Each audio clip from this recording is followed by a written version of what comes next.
Բարև ձեզ։ Առաջին եթերում մանրամասներն են, ձեզ հետ է Դավիթ Ստեփանյանը։ 2026 թվականի խորհրդարանական ընտրություններին բավականին քիչ ժամանակ է մնացել, ընտրությունները կայանալու են հունիսի 7-ին, այսինքն մոտավորապես մենք ունենք մինչև այդ ժամանակ 7 ամիս ժամանակ ունենք, եւ հասկանալի է, ինչպես եւ ցանկացած նախընտրական շրջանում, կրքերը թեժանում են, մեղադրանքներ են հնչում, եկեղեցին մեղադրում է գործող իշխանությանը եկեղեցու պարակտման ցանկության մեջ, խորհրդարանական ընդդիմությունը եւս մեղադրում է գործող իշխանությանը այդ պարակտման ցանկության մեջ, իշխանությունը մեղադրում է խորհրդարանական ընդդիմությանը եւ եկեղեցուն Ռուսաստանի շահերը սպասարկելու մեջ, մնացած ընդդիմությունը կամ մնացած ընդդիմության մի մասը մեղադրում է բոլորին Ռուսաստանի շահերը սպասարկելու մեջ եւ դա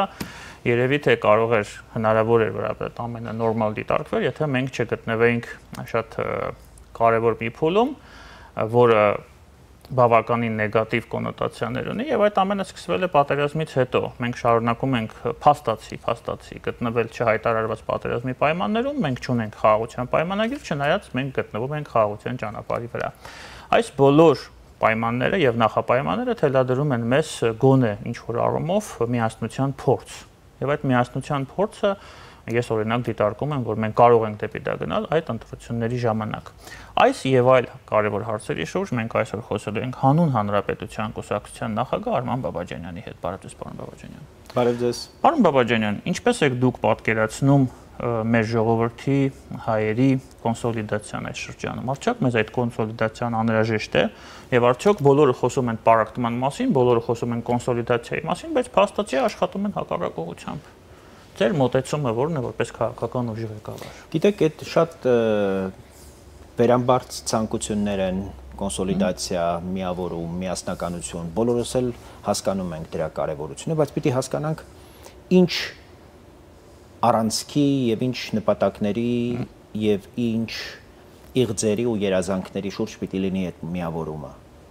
Կներեք, ես միայն միավորվելու հանգույն չեմ պատրաստվում միավորվել հանուն միավորվել։ Այո, մարդկանց հետ ովքեր կեղեքել, հարստահարել ու սպանել են Հայաստանի Հանրապետությունն ու նրա քաղաքացիներին։ Ուֆել չեն արել, երբ հրաման են արձակել օրինակ խաղաղ ցուցարարներ գնդակահարել։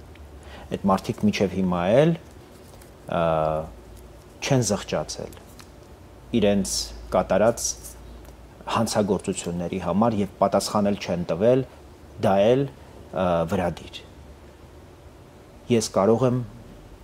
միավորվել նրանց հետ, ովքեր Հայաստանի պետականությունը վեր են դասում ամեն ինչից եւ պատրաստ են իրենց կյանքը, իրենց ամբողջ ջանքը, եռանդը, էներգիան դնել պետության զարգացման, առաջխաղացման, բարեկեցության համար։ Այլ միավորման նպատակ չի կարող ինձ ուրեմն ոգևորել կամ շարժել տեղից։ Հետևաբար կարծում եմ, որ մենք դեռ լրջագույն փոփոխությունների, տրանսֆորմացիաների ականատես ենք լինելու։ Ես կարծում եմ, որ քաղաքական դաշտը բյուրեղացման դեռ տևական շրջան պիտի անցնի, որպեսզի մենք կարողանանք նաև այս նպատակի շուրջ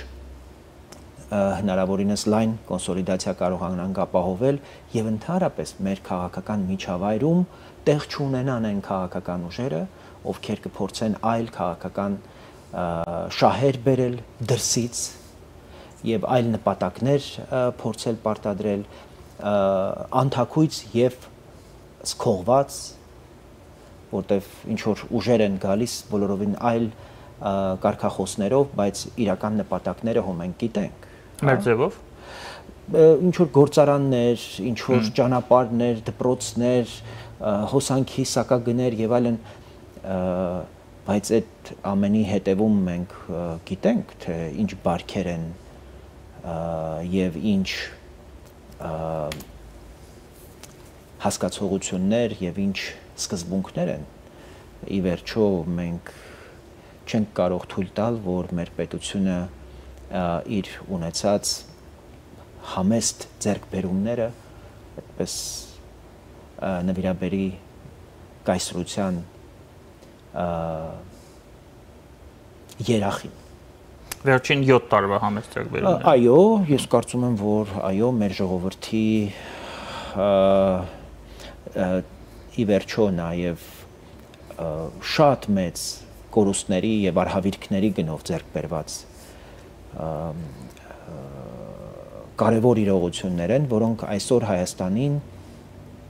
աշխարհին բացվելու հնարավորություն են ընձեռել, աշխարհի հետ հարաբերվելու հնարավորություն են տվել եւ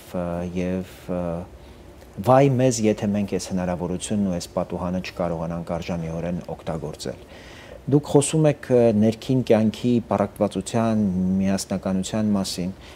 Հենց դա էլ պայմանավորում է ընդհանրապես մեր ներքին դիմադրողունակության մակարդակը, դա էլ մեզ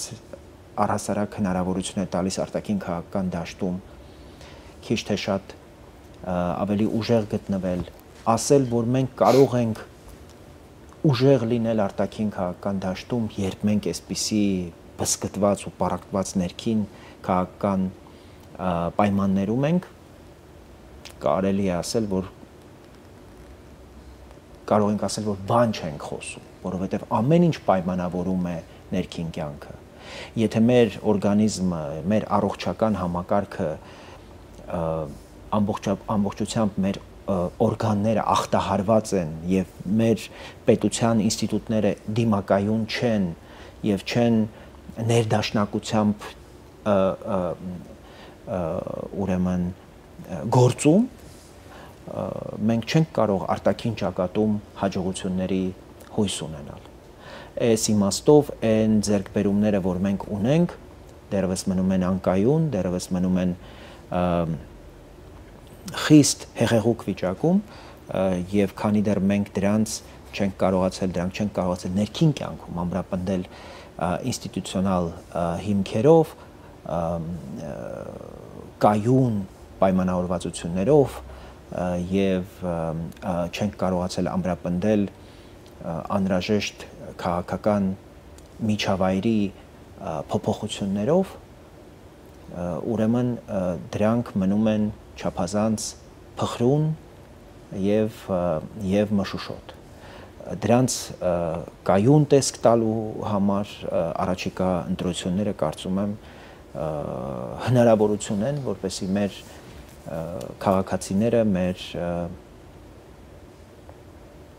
հայրենակիցները կարողանան այդ հասուն, այդ խոհեմ, այդ կարևոր ընտրություններին անհրաժեշտ խոհեմություն հանդես բերել, իմաստնություն հանդես բերել եւ ուրեմն ընտրությունը կատարել իշահ եւ հոգուտ Հայաստանի Հանրապետության, որովհետեւ ամեն բան չէ, որ փայլում է,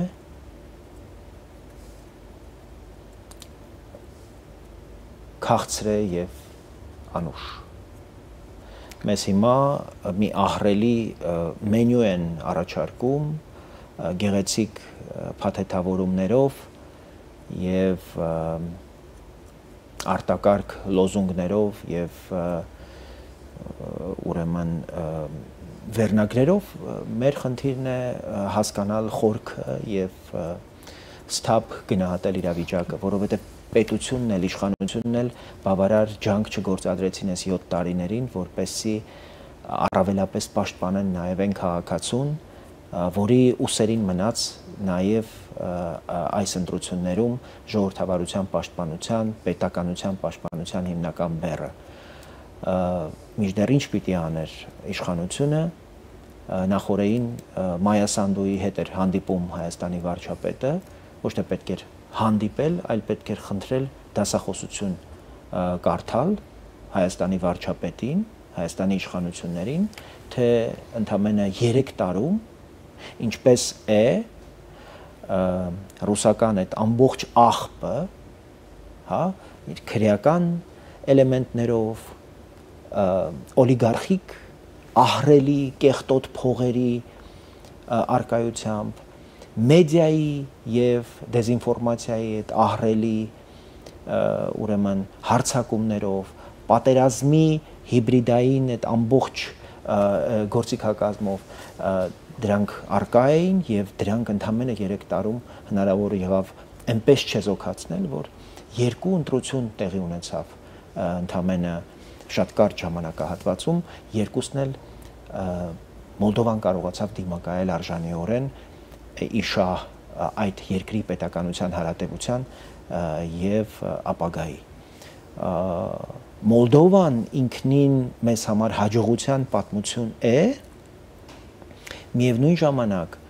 դա չափազանց վտանգավոր օրինակ է ռուսների համար, որ նրանք Հայաստանի համար կարող են պատրաստել ավելի բարդ քննություն եւ բարդ փորձություն եւ մեր խնդիրն է որպես հասարակություն եւ որպես քաղաքական ուժ եւ քաղաքական դասի ներկայացուցիչ ուրեմն պատրաստ լինել ցանկացած հարձակման ցանկացած տիպի փորձությունների որովհետեւ մենք հասկանում ենք նաեւ որ ռուսների գործիքակազմը նրանց նպատակին հասնելու ձևերը կարող են թույլատրելի եւ անթույլատրելի բոլոր այսպես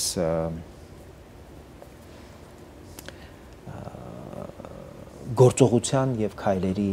տեսք ունենալ ընդհանուր միջև ահաբեկչություն, սպանություններ, մենք այդ բոլորը տեսել ենք։ Սրանք են ռուսների գործիքները, ռուսների դիապազոնը գործողությունների եւ մեր պարտքն է առավելապես ուրեմն ստապ լինել եւ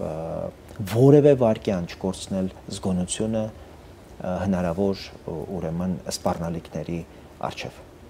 Պարոն Բաբաջանյան, ես անձամբ կարծում եմ, որ Գյումրիի երկու սցենարը ունի ակտուալություն 26-ի ընտրություններին եւ տեսնում եմ, որ իշխանությունում կա այսպես ասած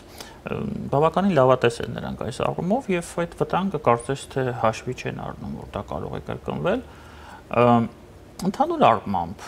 մենք տեսնում ենք, որ կա մտադրություն, համենայն դեպս հնչում է մոտավորապես այսպիսի թիվ 3-ից 4 տասնյակ քաղաքական ուժեր են մասնակցելու գալիք ընտրություններում, ինչպես շարքային քաղաքացին պետք է տարբերակի այդ ուժերը, ընտրողը, որպեսզի հասկանա, որ վաղը իր ընտրությունը չի բերելու նրան միութենական պետություն, չի բերելու նրան մի ճամբար, որտեղ նա չի ունենալու իրավունքներ, ազատություններ եւ ընդհանրապես խոսելու հնարավորություն, արտահայտելու իր կամքը, որ ինչպես անել այնպես, որ այս ընտրությունները մեզ համար վերջին ընտրությունը չլինեն։ Ինչպիսին պիտի լինի այդ ընտրությունը, որովհետեւ մենք տեսնում ենք, որ քաղաքական պալիտրը բավականին խայտաբղետ է։ Նայեք, եթե մենք կարողանանք իրապես անհրաժեշտ պաշտպանության տակ վերցնել պետական ինստիտուտները, կարողանան անհրաժեշտ աշխատանքը իրագործել եւ ժողովրդավարությունը պաշտպանել, որպեսզի կեղտոտ փողեր ուղղակի գործ չունենան, տեղ չունենան մեր ընտրական process-ի մեջ, որպեսզի դեզինֆորմացիան հնարավորինս նվազեցվի դրա ազդեցությունը, որպեսզի առհասարակ հակաժողովրդավարական ուժերը շանս չունենան նույնիսկ մասնակցության։ Ես կարծում եմ, այս մտահոգությունները լրիվ ավելորդ կլինեին։ Ձեր մտահոգությունները շատ տեղին են մի պայմաններում, որտեղ ըստ էության իշխանությունը որևէ քայլ չի ձեռնարկել ժողովրդավարության ինստիտուտները անհրաժեշտ պաշտպանության տակ առնելու համար։ Ամեն ինչ բարձի թողի է եւ ամեն ինչ թողնված է պարզ քաղաքացու ուրեմն գիտակցության եւ նրա պատասխանատվության վրա։ Իսկ դա անելու համար անհրաժեշտ ահռելի ուրեմն գործողությունների այսպես արսենալ կար եւ դեռ կա եւ ես վստահ եմ որ մենք առաջիկայում քննարկումներ ենք ունենալու ազգային ժողովում լսումներ են լինելու եւ ես հույս ունեմ որ մենք պիտի ինչ որ կերպ համաձայնության հասնենք որովհետեւ ակնհայտորեն չեն կարող ժողովրդավարության թշնամիները եւ մեր պետության հակառակորդները նրանք ովքեր պետական կարգը, սահմանադրական կարգը տապալելու քայլեր եւ գործողություններ են կատարել, նրանց հնարավորություն տալ, որպեսզի իրենք գան ժողովրդավարական ճանապարհով մասնակցեն ընտրությունների, որպեսզի վերացնեն ժողովրդավարությունը Հայաստանում։ Կան դատական վճիռներ, այդ թվում նաև մարդու իրավունքների եվրոպական դատարանից ստացված, դրանք պիտի ունենան մարտի 1-ի գործով։ Այո, սեպտեմբերի 18-ին այդպիսի որոշում է կայացվել եւ դա պիտի հետևանք ունենար։ Հայաստանի գլխավոր դատախազությունը պիտի դրա վերաբերյալ անմիջապես նոր քննություն անցկացնելու որոշում կայացներ, մասնագիտական խումբ պիտի ստեղծվեր, ազգային ժողովը պիտի դրանից հետևություն աներ եւ օրենսդրական անհրաժեշտ փոփոխություններ անեին եւ ընդհանրապես այն քաղաքական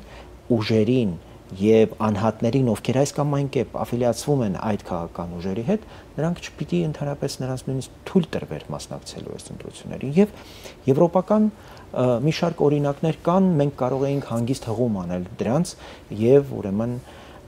եւ դրանց առհասարակ դուրս դնել քաղաքական մեր ներկա բնակից։ Ձեր հարցի շատ ավելի կարևոր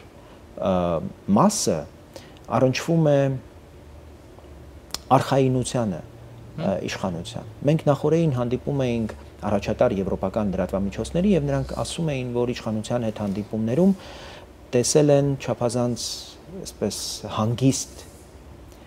տպավորություն եւ համոզում, որ առաջիկա ընտրություններում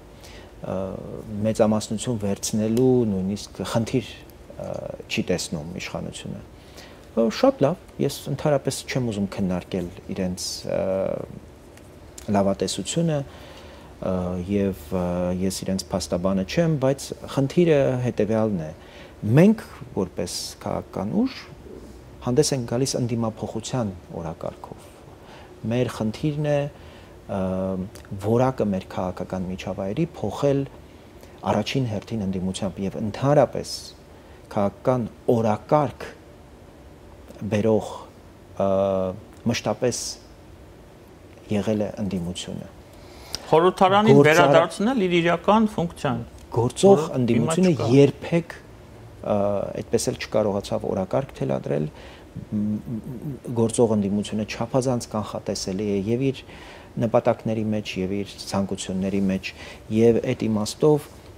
մեր շփումները ավելի ու ավելի համոզիչ են դարձնում, որ հասարակությունը ուզում է որակապես նոր քաղաքական ուժերի արկայություն խորհրդարանում եւ քաղաքական նոր խոսքի մտահոգությունների օրակարգերի առաջ մղում։ Ավելին ասեմ, Հայաստանի արտաքին քաղաքական այն պայմանավորվածությունները եւ այն ձեռքբերումները, որոնք մենք կապում ենք առավելապես օգոստոսի 8-ի հետ եւ առաջիկայում կլինեն շատ ավելի խորքային նոր պայմանավորվածություններ եւ պայմանագրեր օրինակ Եվրամիության հետ, դրանք չեն կարող կախված լինել մի քաղաքական ուժից եւ դրանք չեն կարող կախված լինել մի քաղաքական մեծամասնության կամքից։ Անհրաժեշտ է, որպեսզի ոչ միայն իշխանությունը այդ օրակարգի ջատագովն ու պաշտպանը լինի, այլև ընդդիմությունը։ Ընդդիմությունը պետք է հետևողականորեն իր ներկայությամբ խորհրդարանում ամեն օր հաշվետվության կանչի իշխանությանը թափանցիկ կերպով ներկայացնելու թե ինչ ընթացք ունի տրիպի շուրջ պայմանավորվածությունները։ Բայց իշխանության դա պետք է։ Ինձ իշխանության պետք լինելը չի հետաքրում։ Մեր հասարակությանը դա պետք է թե ոչ։ Ակնհայտորեն այսօրվա ընդդիմությունը շահագրգռված չի, որ այդ պայմանավորվածությունները ընդհանրապես տեղ ունենան։ Իրենք այսօր խոսում են առհասարակ այդ պայմանավորվածությունները չեղարկելու եւ բոլորովին այլ ուժային կենտրոնի հետ նոր պայմանավորվածություններ կայացնելու հերանեկարի մասին, այդ թվում նաեւ Հայաստանի տարածքային ամբողջականության հաշվին։ Մեր հասարակությունը ինչ է ուզում, ինձ դա շատ ավելի է հետաքրում, քան իշխող մեծամասնության ցանկություններն են։ Դա չափազանց կարևոր է ամրապնդելու համար այդ պայմանավորվածությունների հերանեկարայնությունն ու հարատևությունը։ Դրա համար անհրաժեշտ է, որպեսզի խորհրդարանում լինեն ոչ միայն իշխող ուժի այսպես աջակցությունը այդ պայմանագրերի տակ, նաև ընդդիմության, ովքեր ավելի խորը եւ ավելի հեռուն գնացող ինտեգրացիոն գործընթացների կողմնակից քաղաքական ուժեր կլինեն։ Դրա համար չափազանց կարևոր է, որպեսզի մենք այսքան խոսում ենք խաղաղության մասին, այս քաղաքական միջավայրով այդ խաղաղությունը անհնար կլինի, որտեղ խաղաղությունը ենթադրում է նաև խաղաղության գործիքների եւ խաղաղության մեխանիզմների շուրջ անհրաժեշտ համախոհություն։ Եվ եթե մենք խաղաղությունը կապում ենք օգոստոսի 8-ի պայմանավորվածությունների հետ, այդ պայմանավորվածությունները անհրաժեշտ պաշտպանություն պիտի գտնեն մեր քաղաքական դաշտում։ Եվ առաջիկա խորհրդարանական ընտրությունները մեծ հաշվով հենց սրա մասին են։ Այն քաղաքական ուժերն, ովքեր աջակցում են այդ օրակարգը, նրանք պիտի տեղ ունենան առհասարակ մեր քաղաքական ապագայում։ Նրանք, ովքեր չեն աջակցում, դրանք պիտի մեր ժողովրդի ձեռքով ուղղակի քաղաքական աղբանոց նետվեն։ Որովհետև կամ խաղաղություն, իսկ դա Հայաստանին հնարավորություն է բերել, ես չեմ ասում վերջնական խաղաղություն, հնարավորություն է տվել խաղաղության օգոստոսի 8-ը։ Օգոստոսի 8-ի այլընտրանքը կասեք ինչ է։ Պատերազմ եւ կործանում։ Պատերազմ եւ կործանում։ Հետևաբար բոլոր նրանք, ովքեր դեմ են օգոստոսի 8-ի պայմանավորվածությունների, նրանք կողմ են պատերազմին եւ Հայաստանի չեղարկմանը, Հայաստանի պետականության չեղարկմանը։ Հետևաբար խաղաղություն կամ Հայաստանի չգոյություն, որովհետեւ եթե չկա խաղաղություն, չի կարող Հայաստանը գոյություն ունենալ։ Առնվազն այս փուլում Հայաստանի համար պետք է խաղաղություն, որպեսզի մենք կարողանանք ոտքի կանգնել, որպեսզի մենք կարողանանք տնտեսապես շնչել, որպեսզի մենք կարողանանք մեր այդ կոմունիկացիաների ապաշրջափակմամբ մեր անանոթները արյունատար սկսի աշխատել։ Մենք հիմա տրոմբային իրավիճակում ենք 35 տարի, մեզ դարձել են խոց, մեզ թույլ չեն տվել, որպեսզի այս Հայաստան կոչվող տարածաշրջանային միավորը կապված լինի տարածաշրջանի հետ եւ այդ արյունատար համակարգը նաեւ մեզնով անցնի։ Հիմա մենք ուրեմն մեր այս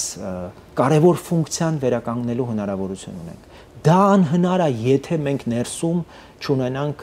ուրեմն համախոհություն քաղաքական այն ուժերի հետ այս հարցում, ովքեր պատասխանատվություն են վերցրել օգոստոսի 8-ի կենսագործման։ Դա քաղաքական մեծամասնությունն է, շատ լավ է կարել, բայց դուք դա միայնակ չեք կարող անել։ Եվ ձեր լավատեսությունը, Քավլիցի, ես դա չեմ ուզում քննարկել։ Մեր ժողովրդի հետ ես ամենօրյա շփումների մեջ եմ եւ կարող եմ ձեզ ասել, որ այս քննարկումները ժողովրդի ամենօրյա կյանքի եւ ամենօրյա կարիքների հետ ոչ մի կապ չունի։ Ինձ այսօր չափազանց հետաքրում է, թե օրինակ մենք ինչպես ենք լուծում ապարանցի Կարոյի, Տիկին Մարետայի եւ Արմինեի ու աշտարակցի Մեսրոպի ու Վարդանի ամենօրյա հարցերը, որոնք վերաբերում են կրթությանը, որոնք վերաբերում են կաթի գնին, որոնք վերաբերում են իր մշակած արտադրանքը իրացնել չկարողանալուն։ Եվ դրանք անհրաժեշտ պետական հոգացության եւ ուշադրության առարկա չեն դառնում ոչ մի դեպքում, որովհետեւ մենք զբաղված ենք եկեղեցու, զբաղված ենք ինչ որ պոլեմիկաներով, որոնք ընդհանրապես իրական գետնի վրա ապրող մարդու կարիքների հետ ոչ մի կապ չունեն։ Մենք չենք կարողանում այս պահին կաթի մթերման հարցեր լուծել, որովհետև օրինակ պետական քաղաքականություն այդ ուղղությամբ անհրաժեշտ չի իրականացվում եւ տարեկան 30,000 տոննա կաթի փոշի Հայաստան ներմուծելու պատճառով մենք տասնյակ հազար գյուղացիներին զրկում ենք նորմալ ուրեմն ֆերմաներ ունենալ, նորմալ անասնապահությամբ զբաղվել, ծավալները մեծացնել եւ անհրաժեշտ եկամուտներ ապահովել։ կամ մենք չենք կարողանում մարդկանց խրախուսել, ոգևորել, որ իրենք գազար ու կարտոֆիլ արտադրեն, որովհետև ինչ որ մարդիկ որոշել են էժան գնով Պակիստանից դրանք ներմուծել եւ տանել փաթեթավորել օրինակ Արթիկում դրանք եւ հայկական շուկա մտցնել հայկական արտադրանքի տակ։ Հիմա սրանք հարցեր են թե չէ։ Սրանց մասին ով պիտի խոսի, այս հարցերը ով պիտի բարձրաձայնի։ Բայց եթե մենք ներքևում այդ անհրաժեշտ հիմքը բազան չկարողանանք մարդկանց ապրելու ապագայի հորիզոնների, հեռանկարների վերաբերյալ իրենց կյանքը չկարողանանք ապահովել, ինչպես ենք մենք մեծ այսպիսի արտաքին քաղաքական պայմանավորվածությունների մեջ մտնում։ Դուք մեր դատական համակարգի վիճակը ամենօրյա ռեժիմով հետևում եք, այս պայմաններում դուք ոնց եք պատկերացնում, որ մենք օգոստոսի 8-ի պայմանավորվածությունների արդյունքում կկարողանանք օրինակ տնտեսական օգուտներ բերել, ներդրումներ բերել։ Դուք գիտեք, որ Հայաստանի ամենամեծ խնդիրը այսօր ոչ թե փողն է, այլ փող ծախսելը։ Մեր պետական ծախսերի, կապիտալ ծախսերի հետ կապված լրջագույն խնդրեմ կա։ Ես անցած օրը բարձրաստիճան պաշտոնյաների հետ եմ խոսում, որոնք ասում են մենք լրջագույն խնդրեմ ունենք փող ծախսելու։ Իսկ դա կենսական կարևորություն ունի, որտեղ այդ փողը մտնում է տնտեսություն, շրջանառության մեջ, եթե դա չի ստեղծում ավելացված արժեք, դա լրջագույն խնդիր է առաջ բերում։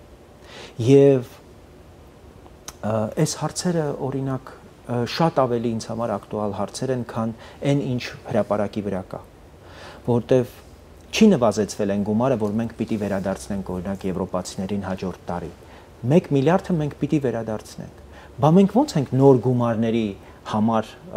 դիմում հիմա, թե եվրոպացիներին, թե ամերիկացիներին։ Իսկ մենք դիմում ենք։ Այո, ինչներիս է պետք է այդ փողը, եթե մենք չենք կարողանում ծախսել, կամ եթե այդ փողը ավելացված արժեք չի ստեղծում եւ բարձր վարձատրվող աշխատավարձ չի ստեղծում, աշխատատեղեր չի ստեղծում, եւ մենք չենք կարողանում մեր մարդկանց, մեր քաղաքացիների, մեր մարզային բնակավայրերի կյանքի որակը էապես փոխել։ Բայց Բավարժանյան, ինձ միշտ հարց է առաջանում։ Ենթադրենք իշխանությունը լավը չի զբաղվում այդ խնդիրներով։ Բայց չէ՞ որ սա կարտ բլանշ է խորհրդարանական ընդդիմության համար, որ ինքը գա ու այդ ամբիոնը օգտագործել է, բայց բոլոր հարցերը, որը դուք հիմա բարձրացրեցիք, բերի եւ իշխանության աչքը մտցնի։ Ինչի դա չէ։ Որտեւ իրենց նպատակը այդ հարցերի լուծումը չի եւ երկրի վիճակը բարելավելը չի։ Իրենք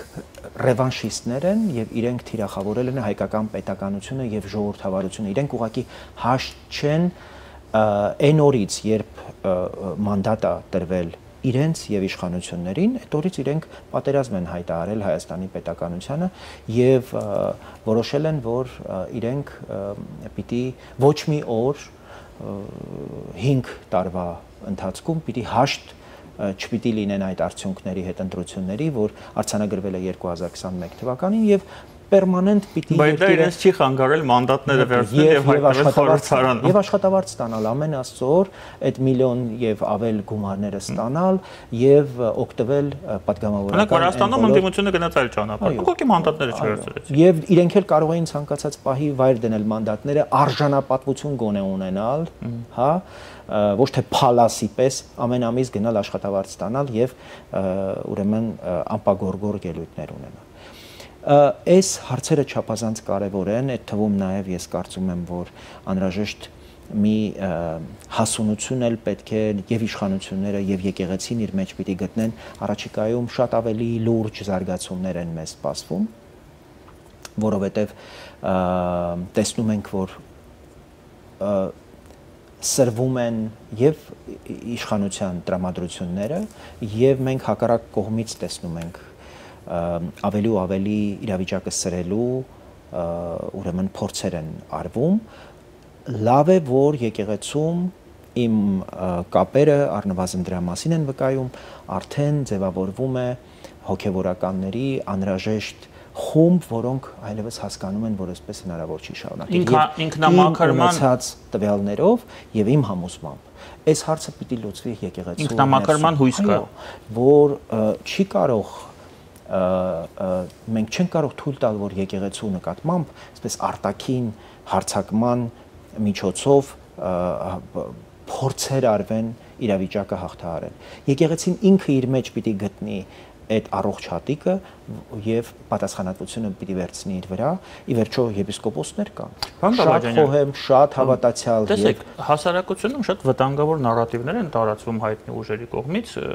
եկեղեցու մասով, որ իշխանությունը տեսնում է խնդրի լուծումը կամ ստեղծելով զուգահեռ կառույց, այսինքն եկեղեցու պարակտման ճանապարհով, կամ կաթողիկոսին նստեցնելով։ Այն դեպքում, երբ որ ակնհայտ է, որ սա չի վերել խնդրի լուծմանը։ Ես ոչ մեկին եմ հավատում, ոչ մյուսին, ես հույս ունեմ եւ հավատում եմ, որ իշխանությունների ցանկությունը առավելապես եւ մաքսիմալ անկեղծ է, գոնե ես տեսել եմ, որ արտաքին դերակատարները, ռուսական մամուլը անթակույց խոսել է հայ եկեղեցու որպես նախկին իշխանությունների կարևորագույն, այսպես զենք։ Այո, բաստիոն, իրենք ուղղակի նիզավիսիմը գազետան այդպիսի օրինակ հոդվածները շարունակում տպել։ Հիմա էլ ասում է, որ եկեղեցին ուրեմն այս նոր ձևավորվող քաղաքական ուժերի համար դառնում է կարևոր ուրեմն գործիք։ Եկեղեցին ինքը պիտի հայտարարությամբ առհասարակ իրեն դուրս դներ այս գործընթացներից։ Եկեղեցին կարող է ունենալ քաղաքական տեսակետ, կարող է նույնիսկ հնչեցնել այդ տեսակետը, բայց դա չի կարող լինել կուսակցական տեսակետ եւ չի կարող լինել կուսակցական կողմ եկեղեցին։ Եկեղեցին բոլորինն է, նրանցն էլ է, ում կաթողիկոսը սիրում է կամ չի սիրում եւ կաթողիկոսի քիմքով չի որոշվում, թե ով է հայ եկեղեցու զավակ, ով չէ։ Եվ այս կարմիր գիծը մեծ հաշվով հատվել է արդեն կարծում եմ տևական ժամանակ եւ գնալով մենք ավելի ու ավելի այս ուղղությամբ եւս հավաքական խոհեմության, հավաքական իմաստնության կարիք ունենք ու լավ է, որ այդտեղ եկեղեցականները իրենց առաջ այդպիսի խնդիր են դրել, ես շատ պիտի ուզեի, որպեսզի եկեղեցականները նաև քաղաքական իշխանության հետ համաձայնեցված իրենց գործողությունները իրականացնեին եւ նաև քաղաքական իշխանությանը խորհուրդներ տային, թե որն է հնարավոր այն նաև նշաձողը պահանջների, որ կարող է առաջադրել քաղաքական իշխանությունը եկեղեցուց։ Ի վերջո, նաև ինչու՞ չէ, եկեք քննարկենք այնպիսի լուծումներ, որոնք կարող են շատ նման լինել հույն եկեղեցու եւ Հունաստանի կառավարության հարաբերություններին։ Եթե գիտեք,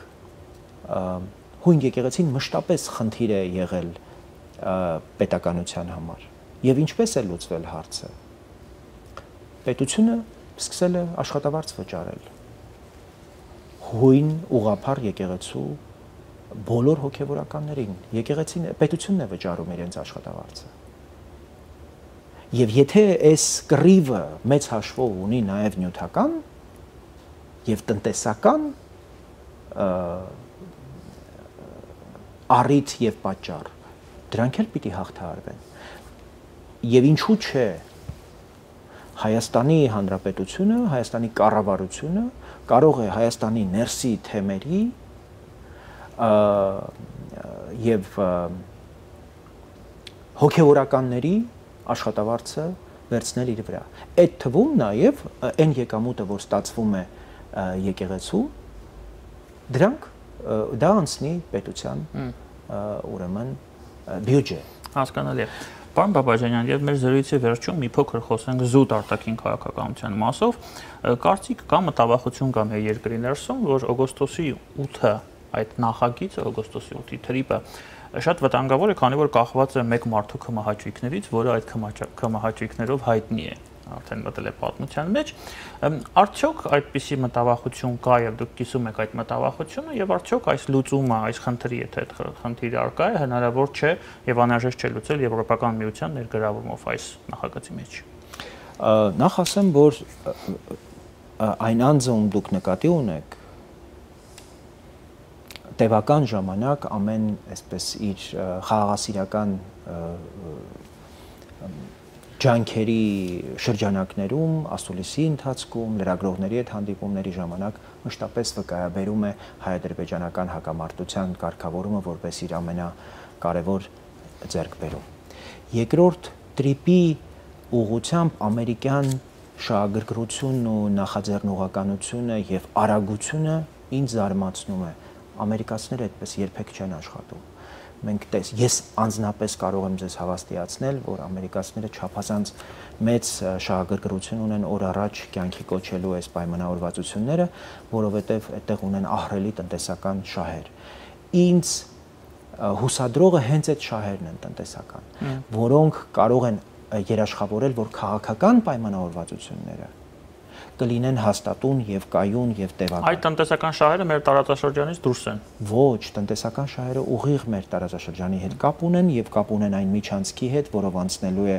այդ ճանապարհը, կապ ունեն Կենտրոնական Ասիայի եւ Չինաստանի հետ։ Այո, այդտեղի, բայց մենք մեր տարածաշրջանը ուղիղ կապված է այդ տարածաշրջանին։ Եվ պատահական չի, որ Լավրովը վերջերս խոսում էր Կենտրոնական Ասիայի եւ Հարավային Կովկասի որպես մեկ ընդհանուր աշխարհաքաղաքական եւ աշխարհատնտեսական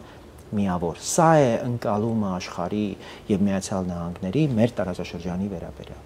Եվ այս ուղղությամբ ասեմ, որ ամերիկացիները արդեն 145 միլիոն փող են տվել Հայաստանին, Հայաստանը ստացել է այդ գումարը, ասեմ, որ մասնագիտական խմբեր են արդեն եկել, մաքսային եւ հարկային ծառայությունների աշխատակիցներ են եկել, կարիքների գնահատում են արել, տրեյնինգներ են արել մեր համապատասխան ուրեմն ծառայությունների աշխատակիցներ։ Որտեղ եք տեսել այս կարճ ժամանակահատվածում այդքան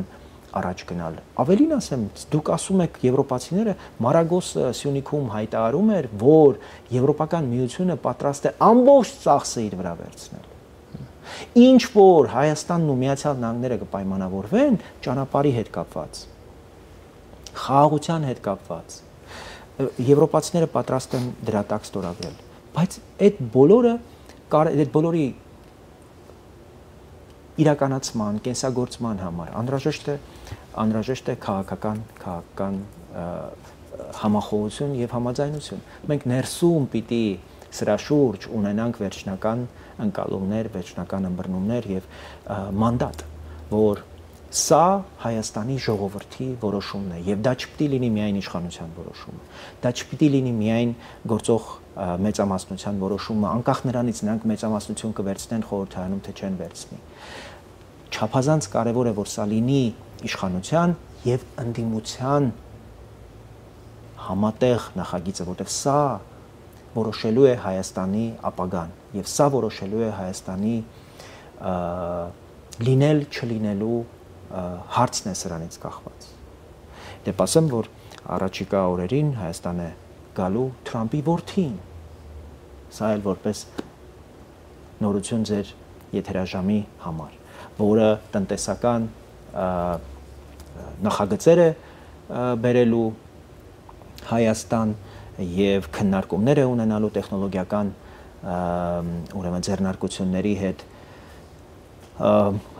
եւ այս այցով Միացյալ Նահանգները եւ անձամբ նախագահը Թրամփը ցույց է տալու իր հետաքրությունը մեր տարածաշրջանի նկատմամբ, Հայաստանի նկատմամբ մասնավորապես այցը լինելու է մասնավոր, բայց մենք հասկանում ենք, որ Թրամփի ընտանիքի հետ կապված որևէ բան չի կարող մասնավոր լինել, որովհետև դա այդ ընդհանուր նպատակների եւ ընդհանուր քաղաքականության մաս է։ Այս մեր ամբողջ զրույցից, պարոն Բաբաջանյան, ես կարող եմ հիմնական եզրակացությունը անել, որ 26-ի ընտրությունները շատ կարևոր են մեզ համար, հայ ժողովրդի համար, ոչ միայն ներքաղաքական, այլ նաև մեր արտաքին քաղաքական վեկտորի համատեքստում, թե որտեղ ենք մենք գնալու ընդհանրապես։ Արդյոք մենք գնալու ենք դեպի ապագա, արդյոք մենք դուրս ենք գալու այն ճահճից, որում գտնվել ենք 3 տասնյակ տարի, արդյոք կլինի Հայաստանը, թե չի լինի։ Որտեղ խաղաղություն եւ պատերազմ չի իրականում ընտրությունը։ Իրականում Հայաստանի լինելու եւ չլինելու մասին է։ Եվ մեր բոլոր քաղաքական հակառակորդների թիրախը ոչ թե Նիկոլ Փաշինյանն է, այլ Հայաստանն է, Հայաստանի պետականությունն է, Հայաստանի ժողովրդավարությունն է։ Դուք տեսեք հոգեվորականները, առանձին քաղաքական գործիչներ, ինչպես են խոսում ժողովրդավարության մասին։ Ձեզ թվում է դա պատահական, հա։ Իսկ ես ձեզ ասեմ, որ ժողովրդավարությունը եւ հայկական պետականությունը դրանք հավասարազոր իրողություններ են։ Չկա ժողովրդավարություն, չի լինելու հայկական պետականություն։ Չկա ժողովրդավարություն, իմացեք, միանգամից լինելու է արտաքին ինտերվենցիա։ Սրանք ամեն ինչ անում են, որպեսզի իշխանությունները գնան կեղծիքների։ Չի լինի արդար ընտրություն, իմացեք գոյություն չի ունենալու Հայաստան։ Հայաստանի գոյության այս տուրբուլենտության պայմաններում Հայաստանի գոյության միակ հնարավորությունը դրանք ազատ, արդար, թափանցիկ եւ ժողովրդավար ընտրություններն են։ Սրանք ամեն ինչ անում են, որպեսզի Հայաստանը շեղվի այդ ուղուց։ Եվ դա բացելու է լայն դաշտ արտաքին ներթափանցման համար։ Ուղղակի, որ Հայաստանը չի կարող պետություն լինել։ Նրանք ուզում են արյուն, նրանք ուզում են բախումներ, դրանք ուզում են քաոս, Հայաստանը դարձնեն գորշ գոտի, անհեռանկար եւ հորիզոն մի տարածք։ Եվ իրենց փողերը շարունակեն աշխատել, այնպես ինչպես Լեբանալ, ինչպես որ 3 տարիներով աշխատել են, արել են։ Շատ շնորհակալ եմ ձեզ, պարոն Բաբաջանյան, իրականությունը շատ ռեալ ներկայացնելու համար, հուսանք, որ մեր հեռուստադիտողները այս ամենը շատ ճիշտ կընկալեն։ Մեր հյուրն էր Հանուն Հանրապետության կուսակցության նախագահ Արման Բաբաջանյանը, քիչ անց մենք կվերադառնանք եւ կշարունակենք առաջինի եթերը։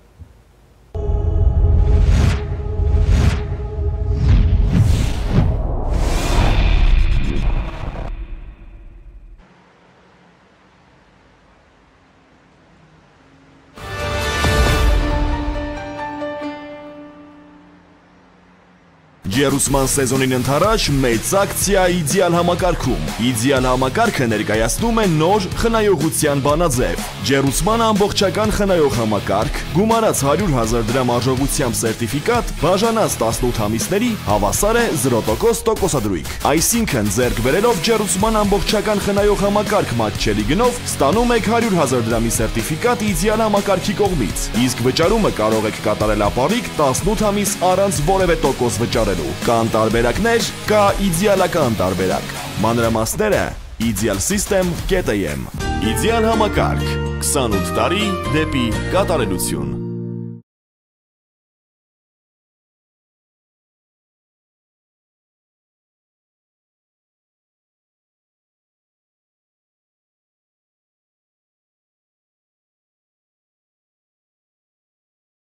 Նախադեպը չունեցող Սանկերամիկայի ակցիա իդեալ համակարգում։ Գնեք Սանկերամիկա կամ լոգասենյակի կահույք եւ ստացեք նույն գումարի չափով ծորակն ընդամենը 1 դրամով։ Ընտրեք ծորակների ավելի քան 1200 առկա տեսականուց ձեր նախընտրածը վճարելով ընդամենը 1 դրամ։ Ապառիկը տեղում 18 ամիս 0% տոկոսադրույքով։ Շվեյցարական Laufen, գերմանական Hansgrohe, իսպանական Gala, լեհական Deante եւ իտալական Dolomite ապրանքանիշերի որակյալ երկարակյաց ու անկրկնելի տեսականին ձեզ է սպասում իդեալ համակարգի խանութ սրահներում։ Կան տարբերակներ, կա իդեալական տարբերակ։ Մանրամասները idealsystem.am Իդեալ համակարգ 28 տարի դեպի կատարելություն։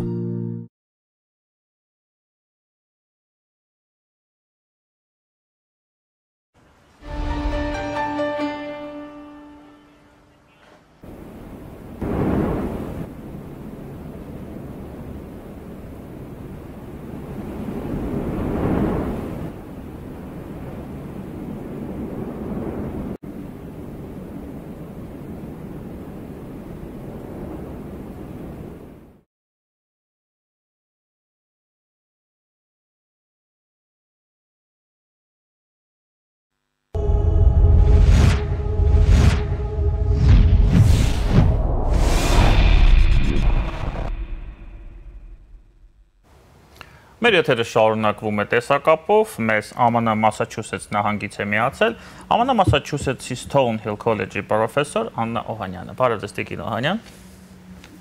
Ողջույն Դավիթ։ Քիչ առաջ իմ նախորդ հյուրի հետ մենք զրուցում էինք ներքաղաքական իրավիճակի մասին Հայաստանում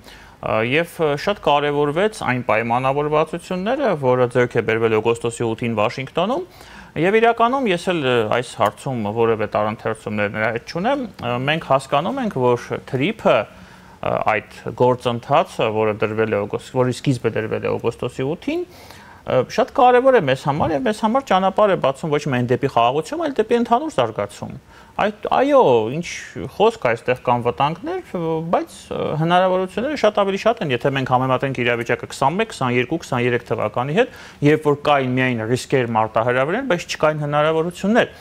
Եվ այստեղ ես տեսնում եմ երկու հիմնական վտանգ, որը կարող է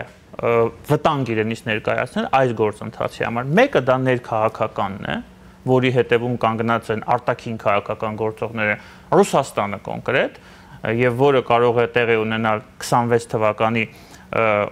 հունիսի 7-ի խորհրդարանական ընտրությունների արդյունքում, այսինքն եթե լինի իշխանափոխություն եւ կան այն ուժերը, որոնք դեմ են այս նախագծի իրականացմանը, եւ երկրորդը դա արտաքին քաղաքական է, որը եւս կապված է Ռուսաստանի հետ, եւ դա այն հեռանկարն է, որ Ռուսաստանը ինչ խոսք այդ հնարավորությունը դեռ համենայն դեպս պահպանվում է տեսականորեն Ուկրաինայում հաղթանակ տոնի եւ վերադառնա հարավային Կովկաս։ Հասկանալի է, որ այդ դեպքում թրիպը չի կարող իրականանալ։ Տիկին Անյան, խնդրեմ ձեզ անդրադառնալ այս երկու ուղղություններին, փորձենք նաև հասկանալ ինչպիսի մեզ հեռանկարներ են սպառնում այս ուղղությամբ, եթե այդպիսի հեռանկարներ կան, եւ հետո շարունակենք, խնդրեմ։ Նախ ասեմ, որ TRIP-ի շուրջ TRIP-ը որպես ծրագիր այդպիսին, որ միտված է ենթակառուցվածքների զարգացմանը, բացմանը եւ շատ ուղղակի ռեգիոնալ նշանակություն ունի, սա ոչ միայն անհրաժեշտ է, այլ ուղղակի այս ռեգիոնը եւ Հայաստանը հետ են մնացել մնացած աշխարհի բոլոր ռեգիոնում այսպիսի process-ներ ընթանում են, ինֆրաստրուկտուրային հսկա ներդրումներ են կատարվում են Չինաստանի կողմից, Ամերիկայի Միացյալ Նահանգներն է փորձում նաև ավելի ակտիվորեն դեր խաղալ այդ կոնտեքստերում, այսինքն սա Հայաստանը փորձում է հետ գրավել այն կորցրած ժամանակը, որպես իրեն դիրքավորի թե ռեգիոնում եւ թե մայրցամաքում։ Ինչ վերաբերում է հատկապես Ռուսաստանի դիրքորոշմանը այստեղ, նախ նայենք Ռուսաստանի արտաքին քաղաքականությանը, այն նարատիվը, թե նախ ասեմ, որ Ռուսաստանը շատ էֆեկտիվ է նարատիվների առումով, միշտ պատմականորեն էֆեկտիվ է եղել, պատմականորեն այդպիսի դիրքավորվածություններ ունի, այսինքն պրոպագանդայի եւ այլն օգտագործումը եւ կարողանում է որոշ Կրեմլինի հետ կապած աշխատող ուժերի հետ այդ վախերը տարածել։ Ես չեմ ասում, որ չպիտի քննարկում լինի TRIP-ի շուրջ, պետք է լինի քննարկում, բայց քննարկումը պետք է լինի, թե ինչպիսի այլընտրանքային ծրագրեր կան իրականացման հարցում, ինչպես չափել TRIP-ի էֆեկտիվ իրագործման բաղադրիչները, որոնք են դրանք։ Ինչ վերաբերվում է, դա մի կողմ, այսինքն Ռուսաստանը նարատիվներով կարողանում է կասկած առաջացնել այդ ծրագրի շուրջ, այն դեպքում, որ միանշանակ է, որ սա ամենաշահող կողմը երեք երկրներից դա Հայաստանն է լինելու։ Բայց շատ բան կախված կլինի, թե ինչպես Հայաստանը այդ ծրագիրը առաջ կտանի, բայց վերադառնամ Ռուսաստանին։ Ես համամիտ չեմ այն վախերը, չեմ կիսում այն վախերը, որ եթե Ռուսաստանը հաղթի Ուկրաինայում կվերադառնա հարավային Կովկաս։ Նախ հստակ չէ, թե ինչ է նշանակում հաղթանակ Ուկրաինայում, արդեն Ռուսաստանը այս պատերազմը անկախ նրանից, թե ինչպիսի համաձայնության գա Կրեմլը, եթե գա, որ ես չեմ ակնկալում, քանի որ Պուտինի ռեժիմը կապել է իր հաջողությունը այդ պատերազմի հետ, բայց այստեղ հսկա հաղթանակ չի գրանցվելու տարբեր պատճառներով, բայց միևնույն ժամանակ նույնիսկ եթե ռազմական ինչ-որ հաջողություններ գրանցեց Ռուսաստանը Ուկրաինայում, Ռուսաստանը արդեն պատրաստվում է, եթե վերականգնեց իր բանակը, որին անհրաժեշտ ամենակիչը 7-ից 10 տարի, նա արդեն դիրքավորում է ՆԱՏՕ-ի վրա հարձակումներ, ոչ թե հարավային Կովկասի։ Արդեն փաստորեն մի թատրոնում Ռուսաստանը դիրքավորվել է կոնֆլիկտային կենտրոն է ստեղծել եւ զուտ լոգիստիկ առումներով իրեն ավելի շահավետ կլինի շարունակել այդ ոլորտից, քան թե նոր թատրոն բացելը եւ այստեղ արդեն տեսնում ենք, որ Կրեմլը արդեն ուժը չունի ուղղակիորեն ՆԱՏՕ-ին հարվածի, բայց արդեն թե սաբոտաժի, դրոնների, ինքնաթիռները մտել են Էստոնիայի տարածք, դրոնները արդեն մտել են Լեհաստանի տարածք, այսինքն տեսնում ենք, որ այնտեղ Պուտինը իր ռեժիմը կապում է երկարաժամկետ կոնֆլիկտի հետ ուղղված Եվրոպա։ Բացի դրանից, Ռուսաստանի ներսում շատ լուրջ տնտեսական ճեղքեր կան, արդեն հետազոտողները գրում են նրա մասին, որ չնայած Ռուսաստանը կարողացավ տնտեսությունը ստաբիլացնել պատերազմից հետո, բայց հիմնական ճեղքն այն է, որ տնտեսությունը կայունացավ, քանի որ պետությունը սկսեց տնտեսության 40%-ը փաստորեն բյուջեի գնում է ռազմական ծախսերի վրա, որը կարճաժամկետ տնտեսական աճ ապահովեց, բայց հիմա դա չի կարողանում Կրեմլը շարունակել, քանի որ նախ եկամուտների պակաս կա եւ արդեն հարկերը պիտի արդեն խոսում են, որ հարկերը պիտի բարձրացնեն Ռուսաստանի ներսում, որը ազդելու է նաեւ բիզնեսների տնտեսական ճկունության վրա, այսինքն կամ պիտի չշարունակելը տնտեսական կրիզիս կառաջացնի Ռուսաստանի ներսում, իսկ շարունակելու դեպքում էլ առանց դեմոբիլիզացիայի, առանց սանկցիաների թուլացման դա էլ հնարավոր չէ։ Եվ բացի դրանից TRIP-ը նաև, այսինքն ես նաև կասեի, որ շատ այստեղ դիպլոմատիայի տեղ եմ տեսնում, որ Ռուսաստանը կարող է չնայած անշուշտ Կրեմլը բոլոր դեպքերում չէ, որ ռացիոնալ է գործում, ռացիոնալ է մտածում իր տնտեսական շահերից ելնելով, քանի որ իր պետականության տնտեսական լոգիկան կոնֆլիկտային է, բայց TRIP-ը հնարավորություն է տալիս Ռուսաստանին ապագայում եւ կարճաժամկետ շարունակել իր տնտեսական կապերը Եվրասիական մայրցամաքում եւ այստեղ շատ բան կախված կլինի Ամերիկա-Ռուսաստան հարաբերություններից։ Եթե Ամերիկան պիտի Ռուսաստանը դիտի որպես պատմականորեն որպես մի խաղացող, որ անդադ պիտի կարողանաս հետ մղես, թե կարողանաս կառավարել այդ հարաբերությունը եւ կառավարելու դեպքում սա այսինքն հնարավորություններ կառաջանան, որ արևմուտքը կարծես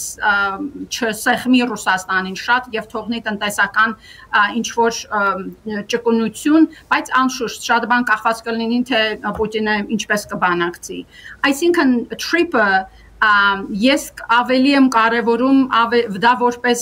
մի հնարավորություն է Հայաստանին տեղավորել Հայաստան-Չինաստան հարաբերությունների կառավարման մեջ։ Այսինքն հարցը չպիտի լինի TRIP թե ոչ, այլ ամբողջ դիսկուրսը, խոսույթը պետք է ուղղված լինի առաջին ինչպես TRIP-ը օգտագործել որպես launch pad, մի հնարավորություն, որ ընդլայնել Կովկասով մեկ կապված տրանզիտների ազատականացումը եւ երկրորդը ինչպես այդ կոնտեքստում նոր հարցերի շուրջ ռեգիոնալ կառույցներ զարգացնել Հարավային Կովկասում, հատկապես ջրի կառավարման հարցում, որը Ադրբեջանի համար լուրջ խնդրեմ է։ Այսինքն սա հնարավորություն է Հայաստանի համար ռեգիոնը արդիականացնել, քանի որ առանց դրա Հայաստանի պետականությունը երկակայուն ապահովության չի կարող հասնել։ Եվ սա նաև միշտ նշում եմ, TRIP-ը հնարավորություն է Ադրբեջան-Հայաստան լարվածությունը կառավարելու համար եւ այդ հարաբերությունը տանել դեպի ժխտական քաղաքականություն ապագայում ավելի խորացնելու համար։ Ալիևը վախենում է, որ սահմանները ամբողջովին բացելուց Հայաստանի տնտեսությունը կտրուկ աճ է ապրելու։ Եվ այդ է պատճառը, որ շատ է դանդաղացնում դրա առաջ մղելը, չնայած որ շատ ողջունելի էր, որ փաստորեն սահմանները բացեց եւ թույլ տվեց Ղազախստանից հացահատիկ Հայաստան մտնի, որը շատ հետաքրքիր զարգացում էր։ Տիկին Օհանյան, իսկ ներքաղաքական վարկածը, որը ես նշեցի։ Եթե անշուշտ ես ձեր վերլուծությունը կիսում եմ, համաձայն եմ ձեր հետ Դավիթ, բայց միևնույն ժամանակ պետք է հաշվի առնենք, որ այո, կան խմբեր, որ հաշվարկում են, թե եւ ես կասեի, որ դա շատ խելացի փոքր զուտ քաղաքականության, ներքին քաղաքականության տեսակետից կասեի, որ շատ խելացի չէ, քանի որ նրանք հաշվարկում են, որ Ռուսաստանը պետք է իրենց օգնության գա, անշուշտ Ռուսաստանը սաբոտաժի հնարավորություններ ունի, այդ գործիքակազմին արդեն ծանոթ ենք, բայց այստեղ այնքան հստակ է ընտրությունը, որ ես չեմ կարծում, որ այդ գործիքները կարողանան աշխատել։ Այսինքն, եթե քաղաքական խմբեր կան, որ իրենց քաղաքական ապագան կապում են Ռուսաստանի հետ, որը ես ներսից խորը ճգնաժամային իրավիճակի մեջ է Ռուսաստանը, դա շատ ռիսկային է այդ խմբերի համար։ Դա նշանակում է եւ այսպիսի արտաքին ազդեցությունները երբեք չեն վերանալու, Հայաստանի ներսում ոչ լիբերալ ուղղվածությունը միշտ լինելու է, եթե այդ խաղացողները ընդունեին, այսինքն եթե պիտի ընդունեն ու շարունակեն ընդունեն դեմոկրատական խաղի կանոնները եւ կարողացան համոզել ժողովրդի մի մասի եւ մտան պարլամենտ եւ պրոռուսական բլոկ եղավ, ես դա խնդրեմ չեմ համարում։ Խնդրեմը լինելու է, որ եթե այդ խմբերը ընդհակառակը նախընտրական process-ը օգտագործեն որպես հնարավորություն վստահության պակասը խորացնել Հայաստանում, դեմոկրատական կառույցների դեմ վստահության պակասը խորացնել, կառույցներին չմասնակցել, դեբատներին չմասնակցել, այդ դրանք ավելի մեծ խնդրեմ եմ համարում, քան թե նրանք ինչ հաջողության հասնան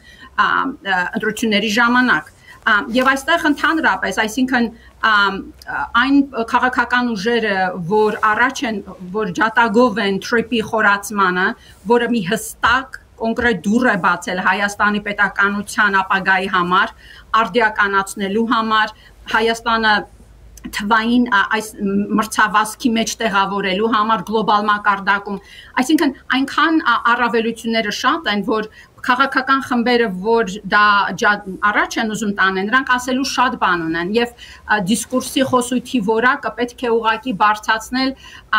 թափանցիկությամբ, այսինքն հստակ դարձնելով, թե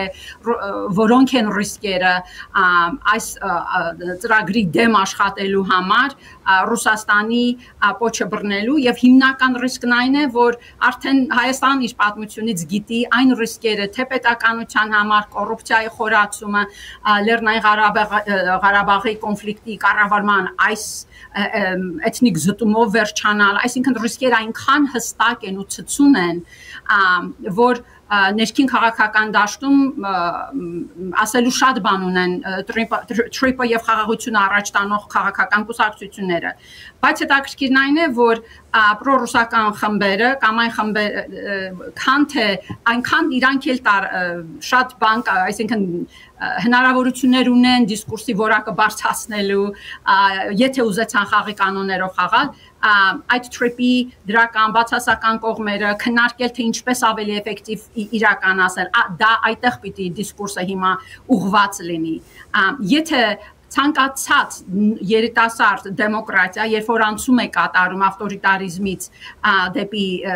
դեմոկրատական համակարգ, այս հին էլիտաների խնդրեմը կա, շատ դեպքերում, մոտ 3-4 դեպքերում անցում է, հին էլիտան մասնակցում է քաղաքական process-ներին, վերադասավորվում է եւ դառնում է նոր քաղաքական համակարգի կոնստրուկտիվ օպոզիցիա ու որոշ դեպքերում էլ կարողանում են իշխանության հետ գալ եւ առաջ տանել դեմոկրատական համակարգը։ Հետ սովետական շրջանում, հատկապես Հայաստանի պարագայում, Ռուսաստանը կարծես թե անընդհատ կողքից կեղծ message hopes, հույսեր է առաջացում այս խմբերի համար, հին էլիտայի համար, որ կարող են համակարգը տապալել։ Եթե Հայաստանը վերցնեք ու գցեք Լատին ամերիկյան մարտհամակի մեջ, այս process-ները արդեն կառավարված, կարգավորված կլինեին, դասավորված կլինեին, կոնսոլիդացիան ավելի հեռու գնացած կլիներ։ Այսինքն այս պարագայում այո, դա ռիսկային է, բայց ճիշտն ասած առավելությունները այնքան շատ են Թրիփի, որ ես հույս ունեմ, որ պրոռուսական խմբերը մի քիչ հաշվարկները կփոխեն, հասկանալով, թե ինչքան ռիսկային է այս Ռուսաստանի պոչից բռնելը հարավային Կովկասում են այս կոնտեքստում, հաշվի առնելով, որ Ռուսաստանը թուլանում է արդեն երկար ժամանակ, թե Կենտրոնական Ասիայում, Հարավային Կովկասում եւ նաեւ Արևելյան Եվրոպայում, Հարավային Կենտրոնական Ասիայում, թե Չինաստանը արդեն ուժեղ խաղացող եւ թե արդեն Ամերիկայի Միացյալ Նահանգները առանց Եվրոպայի ուղղակիորեն խոսակցության մեջ են մտել Կենտրոնական Ասիայի երկրների հետ, դա զուգահեռ Եվրոհամայնքի ակտիվացումը Կենտրոնական Ասիայի, այսինքն ամբողջ Եվրասիական մարտհամակի ստրատեգիկ աշխարհագրությունը փոխվում է, բոլոր կապերը տեղափոխվում են ավելի հարավ, շրջանցելով Ռուսաստանին, ու եթե դու քաղաքական խումբ ես, մասնակցում ես հայաստանյան ընտրություններին, այս խոշոր ալիքները հաշվի չես առնում, դա նշանակում է կամ պատրաստվում ես ոչ այդքան պատրաստ ես կորստի քաղաքական դաշտում կամ ուրիշ նպատակներ ունես դեմոկրատական կառույցներին հարվածելու ուրիշ սցենարներ են սեղանի վրա դրված։ Տիկին Օհանյան, Տիկին Հանյան, ես ներողություն եմ խնդրում հռետորական հարցի համար, որը հիմա ձեզ տալու եմ, բայց ինչ պետք է տեղի ունենա մեր հայրենի ընդդիմության հետ, այն ընդդիմության հետ, որը հիմա պատասխանվել է ազգային ժողովում, հրաշքից բացի իհարկե, որպեսզի նա դառնա կոնստրուկտիվ։ Ճիշտն ասած, ես իմ հիմնական բայես, ես շատ միշտ ավելի կարևորում եմ ինստիտուտները, այսինքն չեմ ուսումնասիրում անհատներին, դա քաղաքագիտության առանձին ոլորտ է, անշուշտ հետևում են լիդերության ոճերին եւ այլն,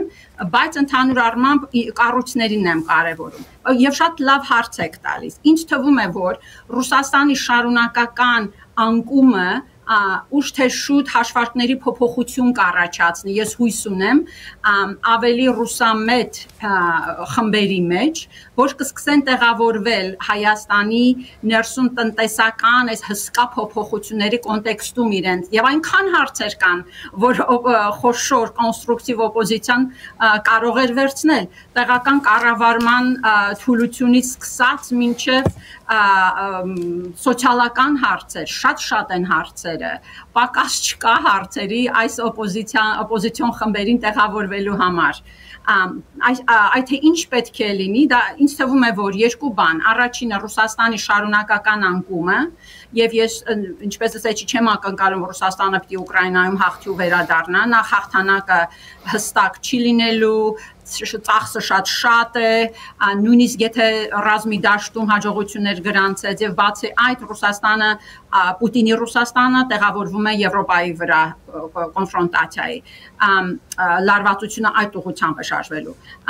այսինքն մի փաստարկը դա է որ Ռուսաստանը շարունակելու անկում ապրել եւ այդ Հայաստանում եղած օպոզիցիոն ուժերը շատ միամիտ են ես կասեի գիտեմ որ չեմ ուզում քարոզ կարդալ իրենց բայց այսինքն պետք է հաշվի առնեն իրենց ծրագրերում այս գործոնը եւ երկրորդը trip-ը շատ բան կախված է թե ինչ արագությամբ trip-ը կիրականացվի եթե տնտեսական դիվիդենդներ առաջացան շատ սեկտորների համար Հայաստանի ներսում այսինքն խաղաղությունը դարձավ ավելի շոշափելի դա էլ երկրորդ գործոնն է որ պարլամենտում եղած խմբերին ավելի կհամոզի որ անհրաժեշտ է կենտրոնանալ ինքնուրույն սուվերեն Հայաստան ամրացնելու վրա շատ բան կախված է թե ինչ արագությամբ trip-ը կիրականանա բայց այն որ սահմանների բացումից Հայաստանի տնտեսությունը կտրուկ աճ կապրի դա միանշանակ է դրա հետ դժվար է վիճել Տիկին Հանյան, ես միանշանակ մի անգամ կիսում եմ ձեր մոտիվացիան կապված էս, որը դուք ներկայացրեցիք, ինչով պետք է մոտիվացվի հավանեն դեպս այդ ընդդիմադիր հատվածը, բայց տեսեք, այդ միամիտ քաղաքական ուժերը այսօր եկեղեցու իշխանների հետ միասին եւ որոշակի ռոպագանդիստական խմբերի հետ միասին Հայաստանում փորձում են դիսկուրս ձևավորել, որը ասոցիացնում է այդ Թրամփի ուղին, աշխարհաքաղաքական այդ պրոյեկտը Թուրքիայի եւ Ադրբեջանի Հայաստանի տարածքով բացարձակ անվերահսկելի ելումուտի հետ Այսինքն, եթե այդ երկաթգիծը մենք հասկանում ենք, չէ, շատ լավ որ դա ընդհանրապես երկաթգիծ է լինելու այս պահին մեղրիով անցնող։ Իրենք ասում են, իրենք կմտնեն, դուրս կգան, ինչ կուզեն կանեն, կլինի թրքացում, վաղը չէ մյուս օրը Հայաստանը կդառնա թուրքական վիլայեթ, ադրբեջանական գուբերնիա, ես շատ եմ հանդիպում սա։ Հիմա այս բոլոր նարատիվները մարդկանց վրա ազդեցություն ունեն Հայաստանում։ Կա մարդկանց զանգված, որոնք 26 թվականի հունիսի 7-ին գնալու են քվեատուփերի մոտ եւ քվեաթերթիկը գցել են տուփի մեջ, որոնք հավատում են այս ամենին։ Նրանք հավատում են, որ մեկ երկաթուղին, որը գործելու է Հայաստանի տարածքով եւ որը շատ մեծ հնարավորություն է տալու Հայաստանի Հանրապետությանը, իրականում բերելու է դրան, որ այստեղ թուրքերը եւ ադրբեջանցիները վխտալու են։ Հիմա մենք արդյոք իրավունք ունենք տեսականորեն այդ հնարավորությունը չվերլուծել եւ չփորձել այդ մասին խոսել, որ այդ Գյումրի երկուսը, այս ամենի, այս ամբողջ սիմբիոզի արդյունքում կարող է կրկնվել 26 թվականի հունիսի 7-ին։ Շատ ամբողջովին համաձայն եմ ձեր հետ Դավիթ, բայց ես կասեի, որ սա ես դիտում եմ շատ ավելի որպես ընդհանուր հիբրիդային պատերազմի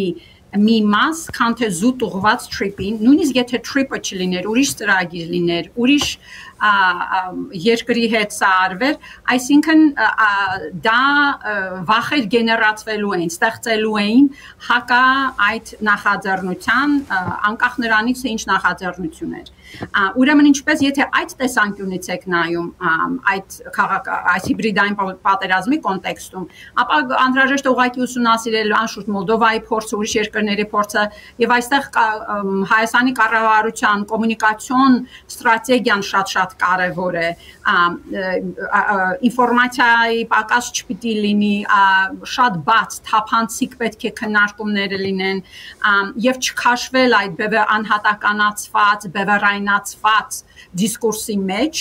որը այդ բևեռայնացվածությունը դա արդեն հաղթանակ է իրենց, եթե դու որպես դեմոկրատական կառավարություն քաշվում ես այդ դիսկուրսի մեջ, եւ դա թույլատնում է դեմոկրատական համակարգը ընդհանրապես, քանի որ անվստահություն է առաջացնում, ձեր հետ համաձայն եմ, այսինքն քաղաքացին նույնիսկ եթե չհամոզեցին Հայաստանի քաղաքացուն, որ թրիպը վատ է, արդեն վախ է առաջանում, թե կասկածները արդեն սերմանել են եւ այդ առումով հաղթանակը գրանցել են։ Այդ առումով համաձայն եմ ձեր հետ, բայց ինչ վերաբերում է մյուս հարցի մյուս կողմն այն է, որ դժբախտաբար եկեղեցին է փաստորեն թիրախավորվել, որը զարմանալի չէ այն առումով, որ հետ սովետական շրջանում կրոնական կառույցները եւ Հայաստանը բացառություն չէ, մենք ավելի սուրբ չենք, կրոնական կառույցները քրիստոնեական եւ մուսուլման օգտագործվել են ավտորիտարիզմի կոնսոլիդացիայի մի մաս, օրինակ եթե նայում եք Ռուսաստանի կոնտեքստում, ինչպես այնտեղ իրենց եկեղեցին աշխատում է Պուտինի համակարգի հետ եւ այդ նույն սցենարը աշխատել է նաեւ մյուս հետսովետական շրջաններում։ Եվ հետաքրքիրն այն է Հայաստանի պարագայում, քանի որ էթնիկ կապեր չկան Ռուսաստանի հետ, Կրեմլը շատ խելացի ձևով օգտագործում է եկեղեցին պետության դեմ, դա հստակ երևում է, քանի որ բավարար է միայն հետևել Ռուսաստանի Կրեմլին կպած այդ ճակերտավոր ժուրնալիստների անհանգստությանը, թե ինչ է կատարվում Հայաստանի եկեղեցու հետ, խոշոր հետաքրքիրն այն է, եւ ես սա չեմ լսում դիսկուրսի մեջ, Հայաստանի խոսույթի մեջ, Հայաստանի եկեղեցին բոլորս գիտենք, որ ինչ կարևոր դեր է խաղացել մեր համայնքների պահպանման համար, բայց շատ դրան զուգահեռ Հայաստանի եկեղեցին եղել է մեր քաղաքացիական հասարակության մի բաղադրիչ մաս, ամենակարևոր մասը, նախքան մենք պետություն ենք ունեցել։ Բացի դրանից կան քանակական շատ հետաքրքիր պատմագրական քաղաքական հետազոտություններ, որոնք ցույց են տվել, որ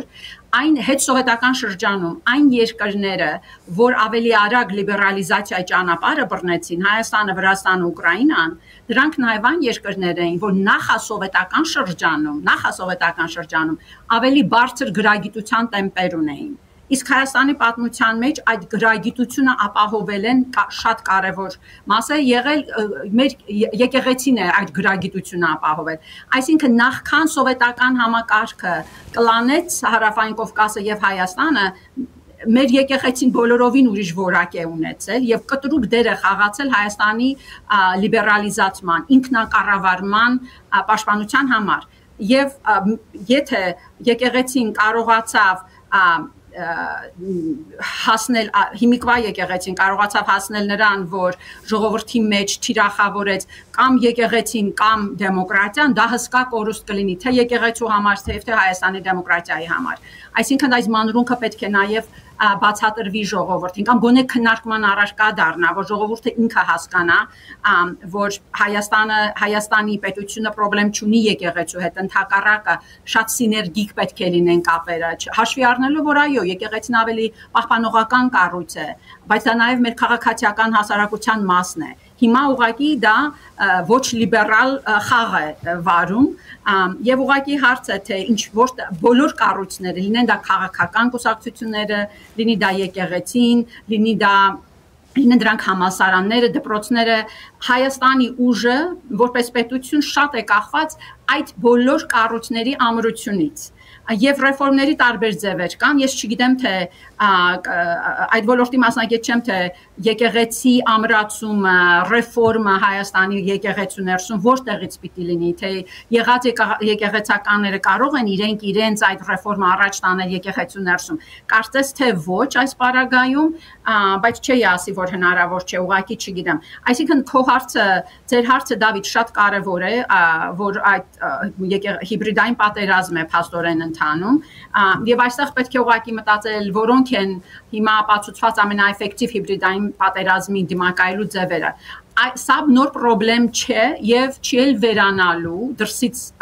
նարատիվներ ներմուծելը եւ հարվածել դեմոկրատական հաստատություններին, բացի դրանից խնդրեմ ավելի է խորանալու, քանի որ արհեստական բանականությունն է զարգանում, որը թույլատնում է կառավարություն, ժողովուրդ կապերը եւ այսինքն սա շատ խորը խնդրեմ է Հայաստանի երկարաժամկետ դեմոկրատական առողջության համար, բայց պետք է սրան ուղղակի մոտենալ զուտ որպես հիբրիդային պատերազմի օրինակ եւ մտածել թե ինչ ձևով է ավելի, ինչ ձևով պետք է կազմակերպել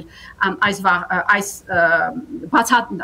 ռիսկերը, ինչպես կառավարել այս վախերը ժողովրդի մեջ, քանի որ նորից եմ ասում, Ռուսաստանը նարատիվային առումով շատ էֆեկտիվ խաղացող է եւ պետք է մտածել թափանցիկ ինֆորմացիան կիսելու, վերլուծություններ շատ արագ անելու, ժողովրդին հասցնելու, քննարկման խմբեր ներկայացնել, օրինակ Tripper շատ լավ, ես դրա մասին շատ եմ կարդում, իմ մասնագիտությունն է դա,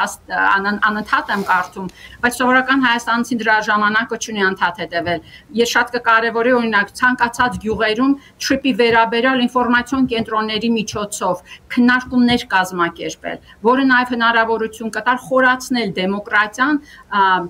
տարբեր գյուղերում, տարբեր համայնքներում։ Սա այս խնդրեմը պետք է դիտարկել որպես հնարավորություն եւ ուղղակի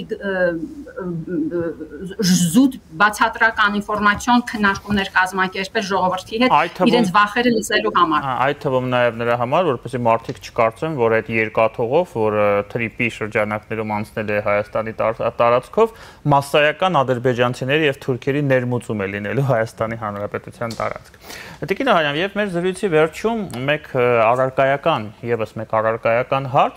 Դուք էլ ակնարկեցիք Չինաստանի կարևորության մասին այս ամենի համատեքստում։ Երեք Հարավային Կորեայում Պուսանում տեղի ունեցավ Սի Ցզինպին Դոնալդ Թրամփ հանդիպումը, որը տևեց գրեթե 2 ժամ, որից հետո Դոնալդ Թրամփը այսպեսով բնութագրեց այդ հանդիպումը։ Նա ասեց 10 բալային սանդղակով 12 բալ։ Դա էլ դնենք մի կողմ, բայց այնուամենայնիվ մենք կարող ենք այս հարաբերությունների փուլում, երբ որ Թրամփը եւ Սի Ցզինպինը փորձում են գալ ինչ-որ գործարքի դիլի, ակնկալել, որ Tripper-ը չի դառնալու հակամարտության Չինաստանի եւ ԱՄՆ-ի միջև հակամարտության տարածք եւ գործիք, այլ լինելու է ավելի շատ այդ գործարքի մի մաս եւ Չինաստանը եւս կօգտվի այդ միջանցքի աշխարհաքաղաքական առաջին հերթին աշխարհատնտեսական միջանցքի հնարավորություններից, ինչը ինչ խոսք առաջին հերթին հերթական անգամ նաև Հայաստանի Հանրապետության շահերից է բխում։ Շատ կարևոր է հարցադրումը Դավիթ, բայց կասեի, որ Հայաստանը, կներեք, Չինաստանը եւ Ամերիկայի Միացյալ Նահանգները կարողանում են իրար հետ գոյատևել տարբեր ռեգիոններում, օգտագործել ինֆորմացիոն տրանզիտային ինֆրաստրուկտուրա տարբեր ռեգիոններում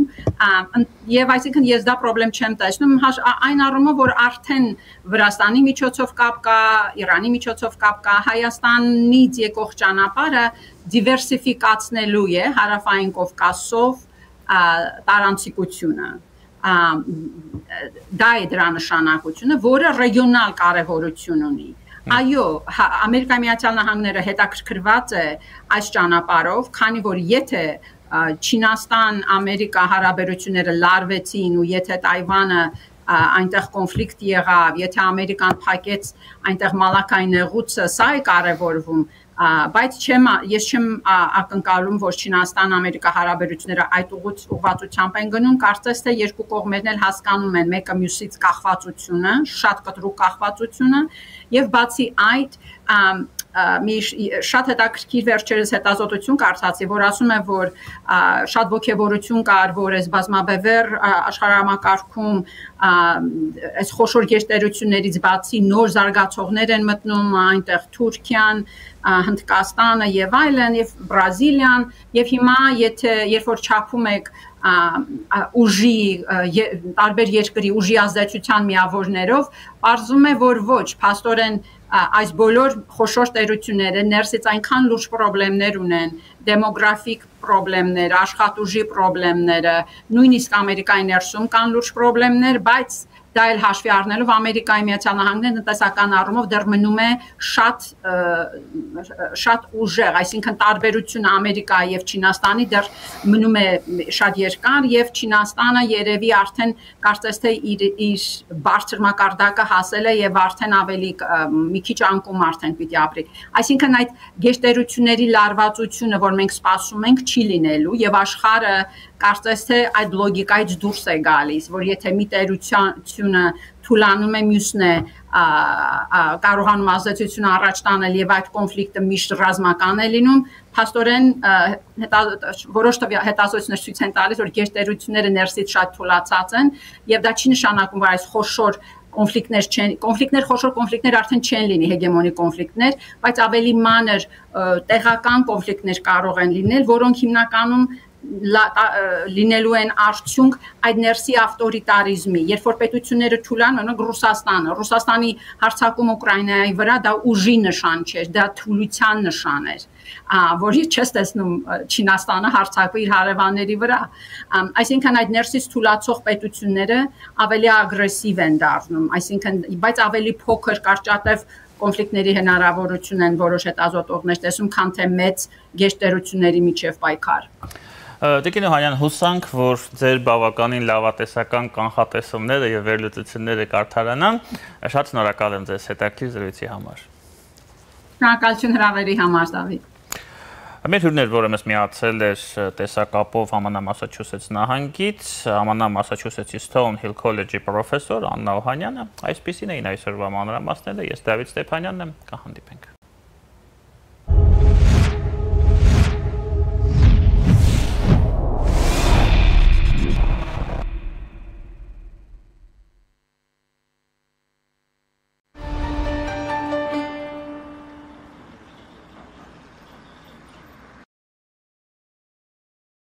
Ջերուսման սեզոնին ընթരാճ մեծ ակցիա իդեալ համակարգում։ Իդեալ համակարգը ներկայացնում է նոր խնայողության բանաձև։ Ջերուսման ամբողջական խնայող համակարգ, գումարած 100,000 դրամ արժողությամբ սերտիֆիկատ, բաժանած 18 ամիսների հավասար է 0% տոկոսադրույք։ Այսինքն ձեռք բերելով Ջերուսման ամբողջական խնայող համակարգ մատչելի գնով ստանում եք 100,000 դրամի սերտիֆիկատ իդեալ համակարգի կողմից։ Իսկ վճարումը կարող եք կատարել ապառիկ 18 ամիս առանց որևէ տոկոս վճարելու։ Կան տարբերակներ, կա իդեալական տարբերակ։ Մանրամասները idealsystem.am Իդեալ համակարգ 28 տարի դեպի կատարելություն։